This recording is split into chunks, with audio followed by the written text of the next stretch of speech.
Today at the Madlanga Commission of Inquiry, the evidence turned sharply to the chain of command that allegedly blocked any proper investigation into the 2022 assassination of a senior SARS investigator. Retired Colonel Thabo Mokoena, who headed the initial crime scene team, told the commission that within hours of the shooting he received 2 calls from a lieutenant general instructing him to stand down and hand the docket over to crime intelligence.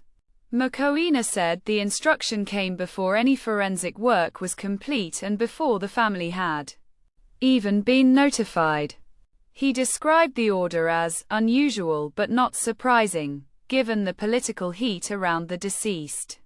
The commission has been sitting since early March. Its terms of reference cover the alleged involvement of state agencies in the killing and the subsequent cover-up. The first 2 weeks were taken up with the timeline of the hit itself, how the gunman tracked the target for 3 days, the rented vehicle used, and the fact that the tracker on the victim's car was disabled using a device normally issued only to police technical units. Last week, the commission heard from the deceased's widow, who produced WhatsApp messages sent to her husband the night before he died warning him that the big fish know you have the files. Today's testimony moved the story forward in time. Mokooena's evidence placed the interference at the level of a serving deputy national commissioner. He was pressed on why he did not report the calls at the time. His answer was blunt. I had a wife and 2 children at school. People who speak out in this department get transferred to the middle of nowhere or worse. The commission's legal team did not challenge the claim.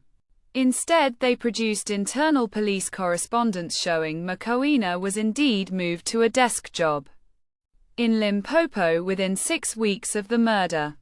Earlier witnesses had already established that the original docket disappeared from the station safe. Today, the commission saw an affidavit from the station commander confirming that the docket was removed by 2 officers from crime intelligence who produced a letter on official letterhead.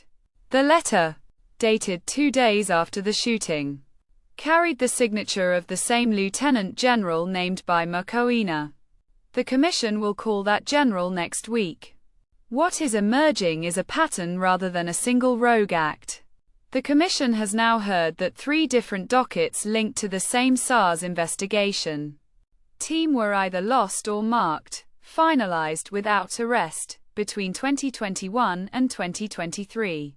One of those cases involved a company that later received a $280 million tender from a provincial health department. The commission has not yet linked the tender to the murder, but the coincidence is being noted by counsel. The inquiry is not without its critics. Some in the police union argue that the commission is being used to settle old scores inside the organization. Others point out that the terms of reference stop short of naming sitting ministers. Both points have merit. Yet the evidence so far has been methodical, and the cross-examination has been even-handed. Witnesses are being allowed to finish their stories before being tested on the details. By the end of today's session, the commission had established a clear timeline. The killing on the 14th of August 2022. The immediate stand-down order. The removal of the docket within 48 hours. And the transfer of the investigating officer within weeks.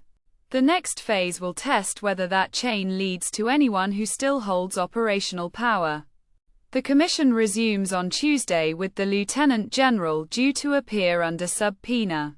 What he says, or refuses to say, will determine whether this inquiry remains a useful record of events or becomes another expensive exercise in naming the obvious without consequence.